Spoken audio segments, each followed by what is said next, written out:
Subscribe to our channel by clicking the subscribe button. Click the bell button and enjoy the latest updates. تیر شوی میاشت کې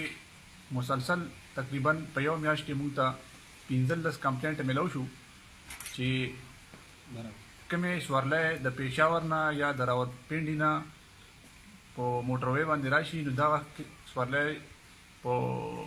موټروي باندې چې کله کوزي شي نو دوی د ټول پلاتې پورې پیدل راځي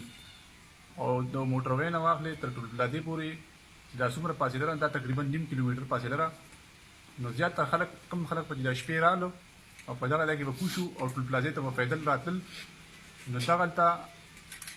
2 کسان چې هغه داسې ینګ هلکان او اکثر به ماسکونه اچولي او دغه سپرلی به چې ټول پلازې پورې کومې پیدل راتللې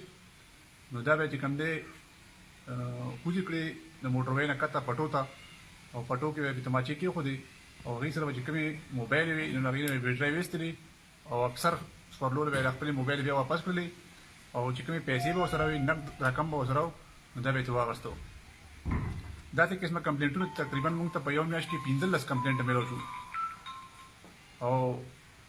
دا وقوعه چونکې د موټروی پولیس لپاره او د مقامي پولیس لپاره بالکل درد سر دو او کلولیس وقوعې وې ځکه چې موبایل یې به پکې کومې موبایل یې لاړې نو موبایل یې به پکې نه تللی خو صرف بیټرۍ به یې ترې ویستې موبایل به یې هغه خپلو کسانو له واپس ورکړئ نو چونکې دا زموږ لپاره یو ټارګېټډ خبره وه او د پریشانۍ خبره وه د موټروی پولیس لپاره مو د موږ لپاره مو نو په دې کې موږ 2 رکني ګینګ چې کوم دی دا موږ ټریس کړو او بیا د مدعیانو نه موږ آیډنټیفاید هم کړلو او د دې نه موږ سو د 60,000 روپو د پاسه چې کوم دی ریکوري مو کړله او په دې وقوعو کې دې کې تقریبا 3 وقوعې موږ ته ریپورټډ وقوعې دي او 13 وقوعې موږ ته ان ریپورټډ دي نو په دې کې موږ 2 موټر سایکل ریکور کړي دي تقریبا 65,000 روپۍ مو ته ریکور کړي دي یو تماچه مو ریکور کړې ده او 2 رقمې دا ګینګ چې کوم دي تقریبا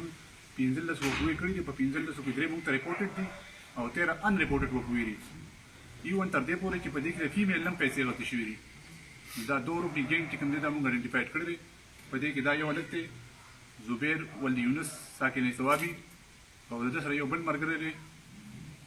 کفایت ولد محمد سید چې هغه په اف سي کې ملازم هم دی یو میاشت چوټي تقریبا اخیستې وه او هغه ټوله میاشت دلته په انټرچینج کې تېره کړې ده